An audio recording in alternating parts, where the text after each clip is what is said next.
আন্দোলনের সময় শিক্ষার্থীদের উপর গুলি না করার নির্দেশনা ও ডিবি হেফাজতে থাকা ৬ সমন্বয়ককে ফেরত চেয়ে করা রিট আবেদনের উপর আদেশ আজ।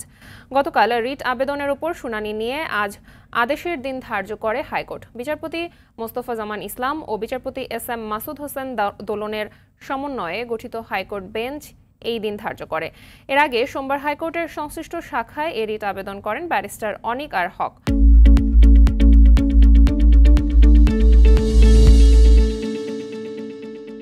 আবেদনের সম্প্রতি কোটা আন্দোলন ঘিরে আন্দোলনকারী শিক্ষার্থীদের যেসব স্বজনকে আটক বা গ্রেফতার করা হয়েছে তাদের মুক্তির নির্দেশনা চেয়েও আর্জি জানানো হয়।